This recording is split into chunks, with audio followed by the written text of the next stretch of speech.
Et nous sommes de retour au plateau pour la suite de cette émission. Nous abordons notre troisième sujet. Nous parlons à présent de l'Angola. Manifestation. Le président salue l'action des forces de sécurité après un bilan de 30 morts. Le président angolais João Lourenço a pris la parole ce vendredi 1er août pour se prononcer sur la situation de ces manifestations dans son pays. Depuis plusieurs jours, des Angolais manifestent contre la cherté de la vie et surtout la hausse des prix du carburant qui est l'élément déclencheur de ces manifestations, violentes manifestations qui se sont soldées selon un bilan officiel par 30 morts et bilan annoncé jeudi. Vendredi, le président prenait la parole. Il a, selon les ONG, ce bilan s'explique par une violente répression par les forces de sécurité. Mais pour le chef de l'État, les forces de sécurité ont agi en responsables, selon lui, et ont rempli leur devoir face à des actes criminels. Et nous en parlons avec nos invités. Je commence par vous, Arimiao Tchanyao. 30 morts lors des manifestations contre la cherté de la vie et la hausse des prix du carburant. Le président prend la parole. Pour lui, les forces de l'ordre ont bien agi et pourtant, les ONG, la société, les autres organisations de la société civile, l'organisation internationale estiment qu'il s'agit d'une sanglante répression de ces manifestations qui aurait débouché sur ce bilan. Je crois que nous sommes encore en Afrique et toujours en Afrique et avec un président, celui de l'Angola, João Lourenço. Et l'Angola, un pays producteur de pétrole. Je crois que le sous-sol angolais n'a rien d'autre que ce pétrole. Et vous voyez des gens qui produisent du maïs et c'est également là-bas que le prix du maïs prend de l'ampleur. Et les populations s'affament alors qu'elles ont le maïs à gogo. Et mais dans ce cas, l'État a juste suspendu une partie de sa subvention sur les prix du carburant pour pouvoir remettre un peu d'argent dans les caisses de l'État et distribuer dans d'autres secteurs. Non, je crois que on ne peut pas prendre la chose de la sorte. J'ai dit ici que le sous-sol angolais n'a rien d'autre que du pétrole. Et les populations angolaises vont mal comprendre qu'on augmente le prix de cette denrée que je classe parmi les denrées premières parce que le pétrole, c'est lui qui est aujourd'hui au cœur de tout développement. Parce que vous ne ferez rien sans vous déplacer, vous ne ferez absolument aucun développement quand vous n'avez pas ce pétrole. Et donc, si les populations, à partir de cette augmentation, à partir de la vie chère, à partir de la corruption qui prend une montée exagérée dans le pays, les populations manifestent. Je crois comprendre également que les forces de l'ordre ont aussi leur devoir à jouer, leur part à jouer en maintenant l'ordre public. Mais quand il arrive que des gens perdent la vie jusqu'à une vingtaine, jusqu'au-delà, aller jusqu'à 30, je crois que le discours devait, à mon avis, être autre. Celui du président angolais qui félicite des forces de l'ordre qui, pour lui, ont joué un rôle républicain en, malheureusement, laissant derrière eux 30 Angolais, en les envoyant au-delà. Je ne crois pas que le discours devait être tel qu'il a été. Je suis un peu, vraiment, mal en voyant la position de ce président qui est sorti et qui, pour lui, ne donne l'impression que de préserver lui son pouvoir, parce que quand les gens manifestent, pour lui, on cherche à le faire tomber. Je crois que le discours allait être dans le sens où on a compris ce que les populations réclamaient et qu'on est prêt à discuter avec ces populations. Alors, et qu'on trouve forcément une solution pour que la calmie revienne, que de se mettre pendant qu'il y a des morts, qu'on devait même commencer par adresser des condoléances ou faire sentir le mal qu'on ressent en tant que papa.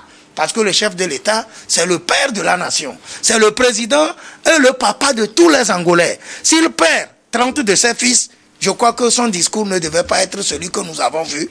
Et cela donne vraiment un cachet malheureux et malencontreux pour le continent dans lequel nous sommes. Et c'est désolé et triste que j'ai vu ce président sortir avec tout ce qu'il a sorti comme discours. Il qualifie plutôt les manifestations ou bien les manifestants dans leur comportement, du moins les comportements des manifestants d'actes criminels, parce que le bilan établi par la police s'élève à au moins 30 morts. Ça, c'était jeudi. 30 morts, 270 blessés, plus de 1500 arrestations, 118 entreprises vandalisées et 24 bus publics endommagés. Pour lui, les manifestants ont été exagérés. Je ne suis pas pour l'apologie de la violence sur tout le continent. Mais je crois que des pays comme l'Angola, c'est pour ça que je parle de l'histoire de tous les pays ici. Les pays comme l'Angola, c'est des pays qui, depuis toujours, ont connu des tensions du genre. Des pays tout le temps troubles. Même vous allez en Angola, je ne crois pas que vous avez votre sécurité garantie quand vous ne savez pas où vous logez, dans quel hôtel rentrer. À partir du moment où on connaît son pays, on sait que c'est comme ça le pays est, il y a forcément des signaux qui ne disaient pas forcément leur nom avant que les gens ne sortent dans les rues. On aurait pu choisir la voie royale de discuter et d'amorcer la crise à la base. Et quand on laisse pourrir la situation où les forces de l'ordre vont jusqu'à faire 30 morts, je crois que cela n'est pas un comportement responsable. Pour moi, quand c'est un Angolais, un seul qui part, on doit vraiment commencer par s'interroger. Mais quand on va jusqu'à 30, le discours, à mon avis, ne devait pas être dans ce sens. Parce qu'il s'agit de ses poulains, il s'agit de ses enfants, il s'agit de lui, ceux pour qui il existe. Vous n'êtes pas président quand il n'y a pas une population. Vous ne pouvez pas diriger quand tout est néant. À partir du moment où c'est ce que vous dirigez, c'est 30 qui diminuent, vous devez commencer par grincer les dents, par faire sentir à l'opinion nationale et internationale votre mal en tant que papa. C'est de ça moi je parle actuellement. Merci beaucoup à vous, Harry Miao. Kabin Adjao, le président Lourenço a félicité les forces de l'ordre pour leur gestion de ces manifestations. Le bilan s'élevait à 30 morts quand il prenait la parole. 30 morts, plus de 200 blessés, plus de 1500 arrestations, des biens publics vandalisés également. Le président a qualifié les manifestants, a estimé que les manifestants ont posé des actes plutôt criminels. Je n'ai jamais imaginé que le président João Lourenço pourrait s'illustrer de la sorte. Parce que depuis son avènement au pouvoir en 2017, depuis lors, il a eu à opérer des réformes assez conséquentes, même sur le plan économique et tout. Il a apporté quelque chose de nouveau aux Angolais. Et je me suis dit, bon voilà, l'Angola vient de retrouver son chemin perdu il y a très longtemps. Et même jusqu'au Portugal, les Angolais investissent beaucoup. Donc, au moins, on peut dire qu'il y a eu quelque chose qui a été fait sous João Lourenço. Mais cette manifestation, ce n'était pas une manifestation prévue. C'était une manifestation spontanée. C'était déclenché par la hausse des prix. La hausse des prix de carburant. Donc, dans les normes, les gendarmes, les policiers qui ont été formés au maintien de l'ordre, ils ne peuvent pas se verser dans l'assassinat des citoyens, je vais le dire comme ça. Parce que ça a été une répression disproportionnée, occasionnant des morts. Et ce qui m'a choqué dans le discours de João Lourenço, c'est qu'il n'a même pas fait un clin d'œil aux familles au pleuré, ni aux victimes. Il n'a même pas parlé de la hausse des prix. Comment je vais le dire? C'est tellement bizarre et même il s'est montré très insensible à la douleur de ceux-là. Et même, il n'a même pas fait un clin d'œil aux revendications des populations. Ben, il veut faire croire à quoi? Que les gens veulent le déchoir du pouvoir, parce que la plupart du temps dans nos pays, dès qu'il y a une petite manifestation, les gens pensent juste à leur trône présidentiel au lieu de penser aux revendications qu'ils sont en train de faire les populations. C'est ça le problème aujourd'hui. Et João Lourenço, il vient encore de nous confirmer que la plupart des dirigeants africains n'accordent aucune importance à la vie humaine. Parce qu'on est en train de parler de 30 morts. Vous imaginez un peu 30 morts dans une manifestation dans un pays occidental? Ben, le chef de l'État allait démissionner sur le coup. Même son premier ministre et tout le gouvernement avec. Parce que 30 vies, ben, ce n'est pas 30 poissons là. Si jamais lui-même, son fils, se retrouvait au mauvais endroit, au mauvais moment, et qu'il meurt, est-ce qu'il allait tenir un tel discours? À un moment, quelqu'un qui se dit président de l'Union africaine actuellement, quelqu'un qui s'était investi... Il a été élu par ses pairs. Il a été élu par ses pairs, mais c'est quand même l'Union africaine. Oui, et l'Union africaine, c'est pour la population d'abord. Quelqu'un qui avait milité pour la résolution de la crise rwando-congolaise, c'est parce que les gens meurent, ça ne lui plaisait pas, qu'il s'est acharné à ce que, bon, qu'il y ait la calmie, qu'il y ait la paix dans l'est du Congo.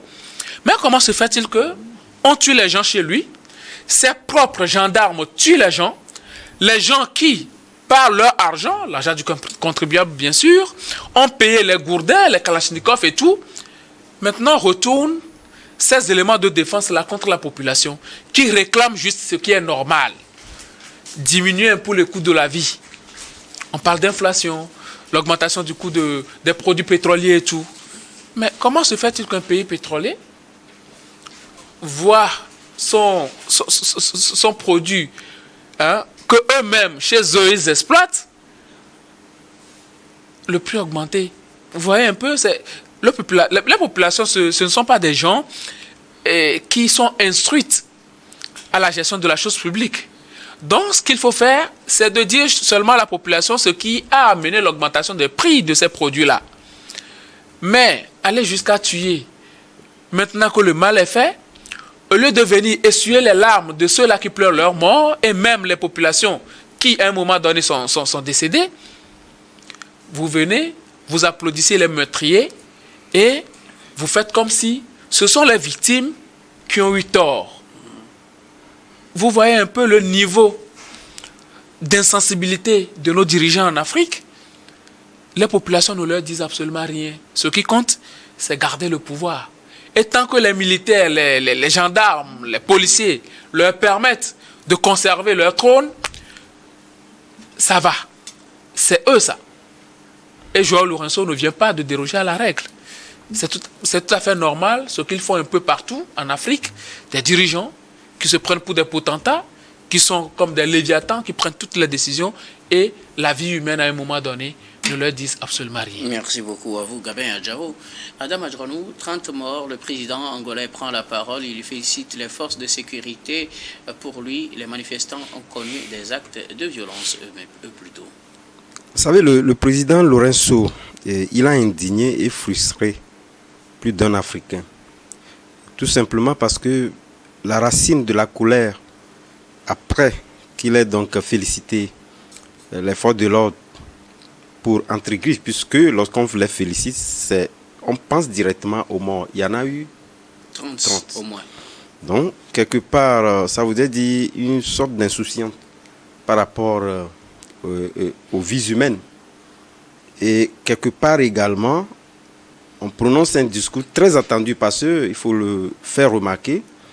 Il est rare en prise de parole. Oui. Donc c'était une parole très attendue. Et que la population s'était donc à pouvoir donc trouver tout de moins, même si on félicite les forces de l'ordre pour le travail, peut-être on peut supposer qu'on n'aurait plus à en avoir plus. Mais quand même résoudre le problème, est-ce que c'était difficile? Ça voudrait dire que c'est de l'insouciance par rapport à la racine même de la colère et de l'insouciance face aux victimes de cette, en tout cas, de cette tragédie-là et que nous regrettons. Parce qu'aujourd'hui, lorsque vous prenez la parole en Afrique, c'est toute l'Afrique qui s'intéresse à ça. Même si la réponse est locale, c'est toute l'Afrique qui s'intéresse à cette prise de parole-là qui contrarie en réalité cette bonne volonté de lutter contre la corruption qu'il avait donc émis à sa prise de pouvoir entre-temps. On a vu, les gens ont salué, maintenant l'Angola est en train de refaire peau neuve parce qu'on a un président qui veut lutter. On a vu quand même les déboires des proches de son prédécesseur, etc. Mais ça voudrait dire aujourd'hui que la machine s'est replantée. En sa faveur, bien évidemment, puisque lorsque on félicite l'effort de l'ordre, Gabin le disait tantôt, ça voudrait dire quelque part qu'on a des gens qui nous permettent de mieux enraciner donc notre pouvoir. Il faudrait donc les encenser, donc faire en sorte que ce règne-là continue. Et donc ça voudrait dire la machine de la corruption s'est plutôt installée. Et là, on ne parle pas de lutte contre la corruption, mais justement de la chasse aux sorcières, parce que c'était à ça des avantages qui donc luttaient contre eux. Donc c'était de la poudre aux yeux. Aujourd'hui que la situation s'est posée, l'on se pose la question, on n'a ni résolu le problème, Mais également, c'est de l'invective jetée à la face donc, de la population qui était donc en colère, puisque, étant donné qu'il n'a prononcé aucun mot, puisque c'est le suprême, c'est la décision suprême qui était donc attendue pour désamorcer en réalité dans cette colère-là. Mais il ne l'a pas abordé, ça voudrait dire quelque part que les jours à venir pourraient être encore plus sombres, parce que les gens, puisque vous avez fait un bilan assez macabre de la situation, puisque c'était les tassiments, les transporteurs. C'est vrai qu'on a dit que les gens... Oui, c'est eux qui avaient normalement tout à fait déclenché les manifestations avec une grève normalement. Tout à fait. Et le bilan établi, c'est au moins 30 morts, 270 blessés, plus de 1500 arrestations, 118 entreprises vandalisées et 24 bus publics endommagés. Oui, ça là, c'est en réalité, lorsqu'on avance donc ce rapport-là, puisque les ONG, les défenseurs des droits humains, etc., se sont donc emparés de ce discours-là. Mais ce qui est important, c'est résoudre le problème. On y revient, puisque les morts, c'est vrai qu'on déplore ces morts-là, etc. Mais ce qui est important, c'est de résoudre le problème pour éviter que demain, on ne fasse pas du surplace, qu'on en arrive encore là. Comment mais il n'a pas fait... le problème quand on estime que les manifestants posent des actes criminels? Est-ce que ce n'est pas ce qui justifie le fait que le président n'ait même pas pensé à présenter des condoléances, je l'ai dit, revenir sur la revendication les actes criminels...